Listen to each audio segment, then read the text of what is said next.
Demon hunters, warring gods, and forgotten worlds await with T&M Comics. Click the links below to enter their fantastical realm. Greetings, mortals. Welcome to another session of the Infernal Court in musical hell. I'm Diva, your judge, jury, executioner, and mutated lab experiment. The Secret of NIMH is often touted as the pinnacle of Don Bluth's career, and it's easy to see why. Dark and atmospheric without being needlessly morbid or gruesome, accessible to young audiences without condescending to them, it represents the highest ideals of animation and family entertainment. Although only a moderate success in theaters, the VHS era more than vindicated it, earning it a place in many a young heart and nightmare. And of course, what do we do when such a rare gift is granted to us? Give it a shitty, unnecessary direct-to-video sequel, of course. We can lay a lot of sins at Bluth's store, but this 1998 atrocity happens to not be one of them. It was made entirely without Bluth's input, and he never approved of the project. And remember, this is the man who greenlit this nonsense. You're sure to do impossible things if you follow your heart.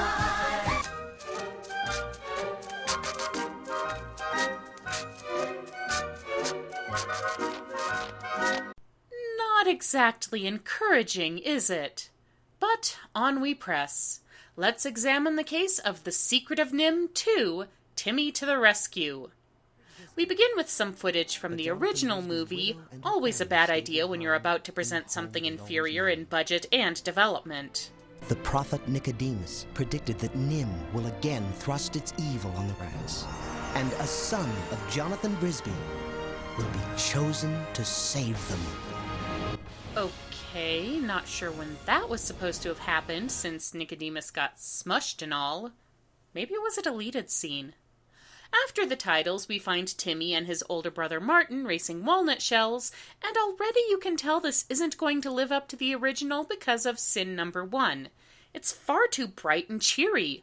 The dark, eerie tone is one of the things that makes The Secret of NIMH stand out, and honestly, it's not a story you could pull off any other way. Seeing this brightly lit, cartoon-colored follow-up is a baffling shift in tone. It's like staging Watership Down with Muppet bunnies. Even the darker scenes look distinctly less moody than the original, having mostly a generic, spooky green overtone. While trying to find a shortcut to beat his brother, Timmy gets trapped by the NIMH scientists who are still looking for the escaped rats after all this time. Hasn't their grant money run out for that by now? Martin rescues his brother, even though he's pretty resentful of the fact, and a lot of other things. Oh, Nicodemus should have chosen you. For once, you're right. I'm older and stronger than you. If Thorn Valley wanted Jonathan Brisby's son, why'd they pick the runt?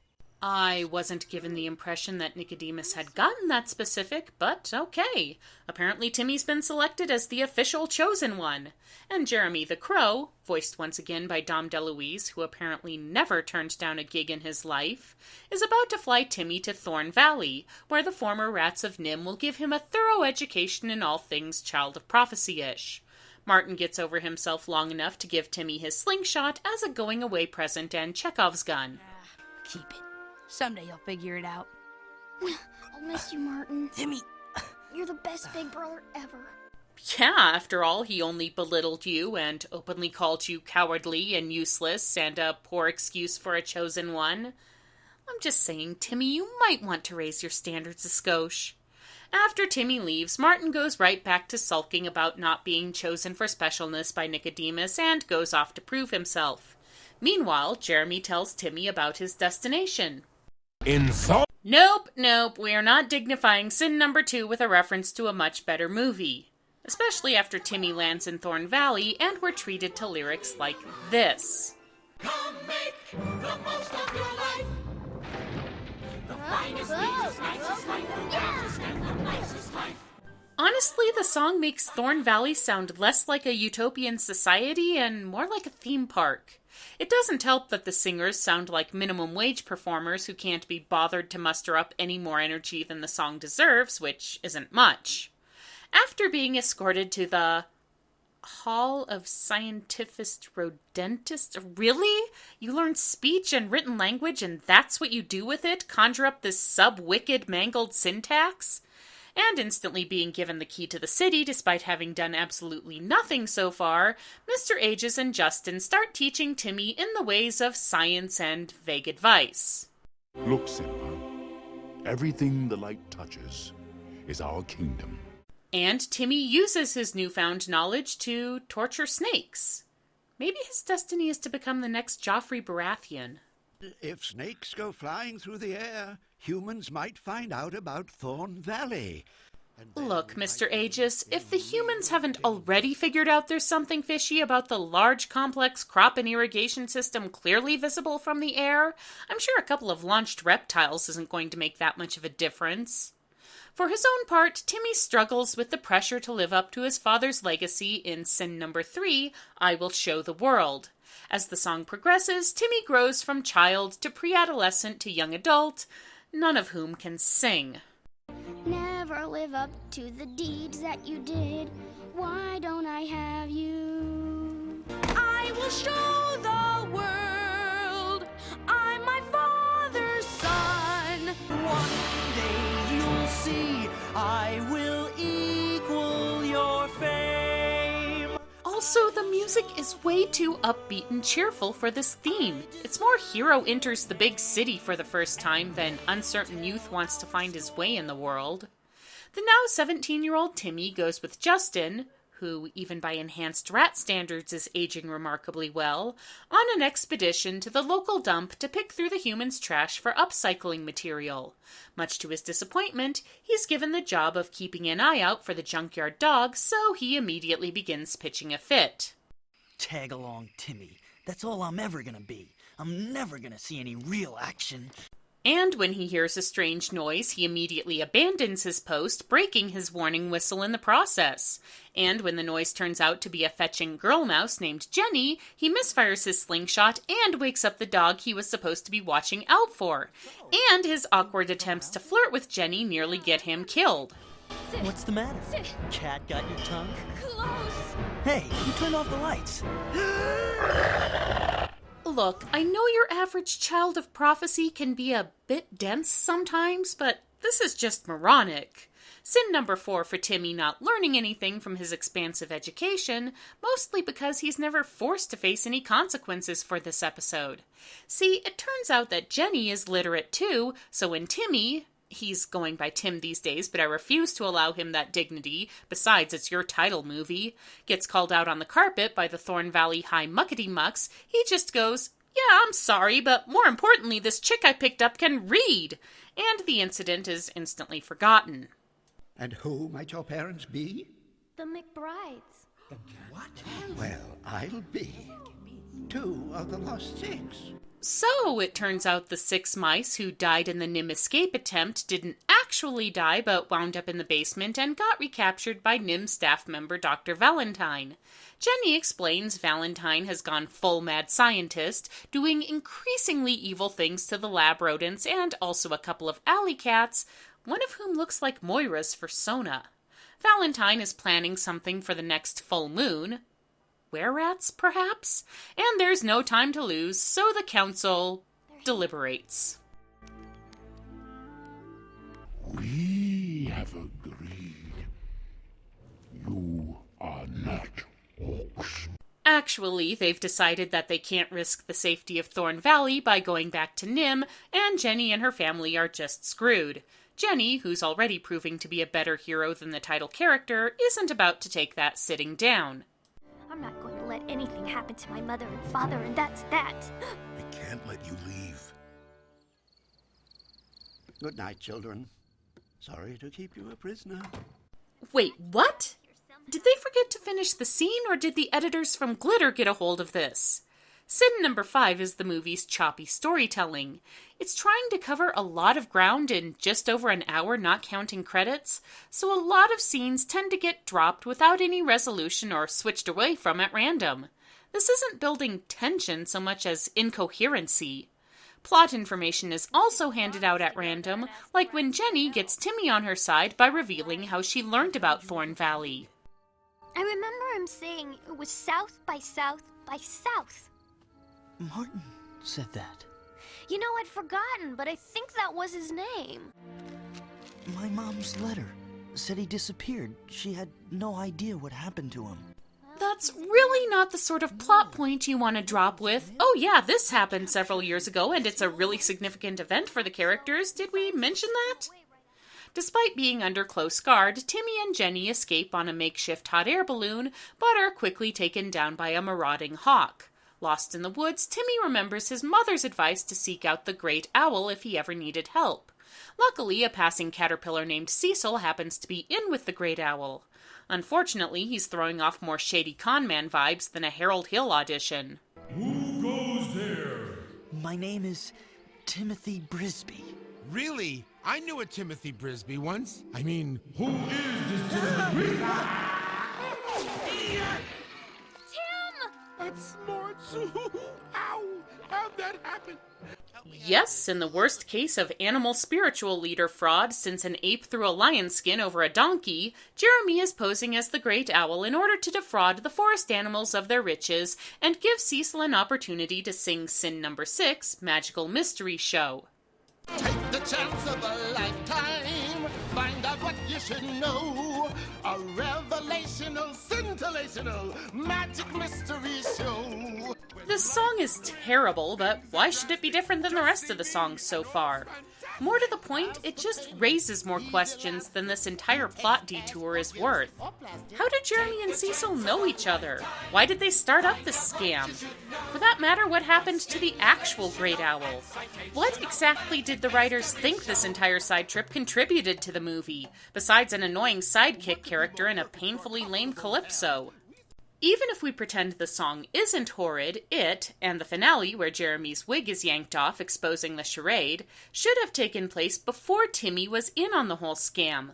I mean, the reveal is obvious, but at least then it would have served some narrative function, regardless of how little. Jeremy and Cecil flee the ensuing angry mob with Timmy and Jenny in tow, dropping them off at NIMH but refusing to go any farther, because that will make it more dramatic when they return to help. Inside NIMH, something is decidedly off. The labs are abandoned, the scientists are behaving like dogs, and there's a bunch of rats doing Winky Guard marches around the perimeter. Luckily, Justin has had a change of heart and has brought backup. Don't ask how or why, he just has. Watch our backs. Not again. Will you listen? And so Timmy, having learned from his previous experiences, goes and abandons his post again, resulting in the entire party getting captured by the brainwashed alley cats and brought before Dr. Valentine. Sweet Lucifer, maybe next time you should pick a chosen one who doesn't keep making the same stupid mistakes. Dr. Valentine! Fetch! Okay, it turns out Valentine has gone all doggo as well. Which means the real mastermind must be... I suppose I have changed a bit, but for the better, don't you think? Hero? Martin! Martin, who has somehow become this evil wizard scientist guy voiced by Eric Idle? This movie has a lot of explaining to do. Unfortunately, it does most of the explaining via Sin Number 7, just say yes. You'll be happy, oh so happy, when you come with me. You'll be king of everything of all that you can see. Lee Holdridge, Richard Sparks. Can I call you Lee and Rich? Lee and Rich, let me give you some advice. You cannot give your villain an upbeat, ironically positive song unless they're suave enough to pull it off. Think Tamatoa with Shiny, or The Wizard of Oz with Wonderful, or Thénardier with Master of the House. They were able to sell the concept that their worldview was, in their eyes, a beneficial one. This cheerful, bouncy number does not fit with your crazy-eyed, robe-wearing baddie because everything about him clashes with it. He needs something more sinister that he can really sink his teeth into. An epiphany or the world's greatest criminal mind, not this dopey nonsense. So, in summary, Martin, already having above-normal mouse intelligence thanks to his dad's NIMH genes, was made super smart by Valentine's experiments, and that enabled him to turn the tables on his captor and take over. I do have to give props to Valentine for making the tiny mouse-sized restraint chair and brain fryer. That takes serious commitment to your mad sciencing. Anyway, now that tonight is the full moon, it's never explained why the phase of the moon is significant, but it is, Martin is going to send his army of pigeon-riding rats to take over Thorn Valley. Timmy isn't on board with the whole join me and we can rule the world together thing, so Martin locks him up and takes Jenny away to be his queen, because that's what villains always do to the lone female in the group, leading the two of them to do some mournful, distant duetting. So much I'll never say. So much to throw away.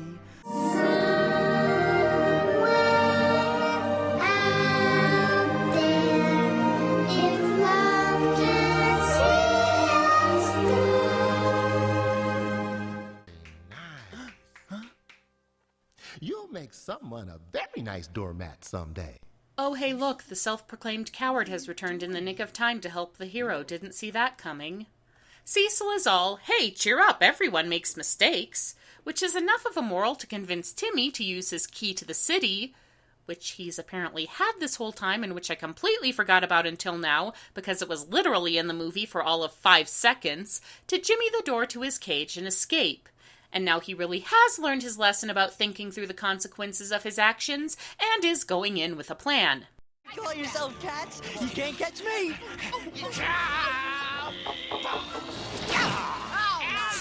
Damn it!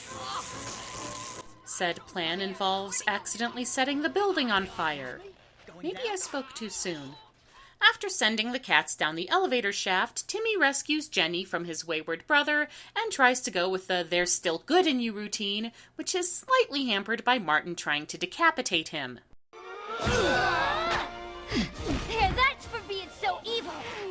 Read 'em and weep. I got nothing here. Timmy uses the knocked-out Martin to misdirect the invasion force and freeze the captives, bragging about his newfound insight and maturity, and oh yeah, he set the building ablaze. Tim! Where are you going? I'm doing what you said! I'm following my heart! I love you! Woo! I love you too! Timmy goes back into the burning building to save his brother, which he does by using the giant lift from Martin's villain song to launch them into the air, where Jeremy is fortunately flying by to nab them. The fire department rescues the dog scientists and also rescues this movie from some very disturbing subtext. And despite only barely managing to make up for his own massive incompetence, Timmy is given a hero's welcome on his return to Thorn Valley. Martin! You're back to your old self! I've got my brother back. Sorry, hero. I don't know what came over me. No, you do not get to say, oh, by the way, the evil mouse was made all better off screen and he's really very sorry, so everything's okay now. If redemption were that easy, I would... Forget it. Timmy's a hero, parades and kisses, and a statue right next to his father all around, and you just know several years from now he's going to have a beer gut and a dead-end job, and will be boring everyone around him with the stories about that one time he saved Thorn Valley.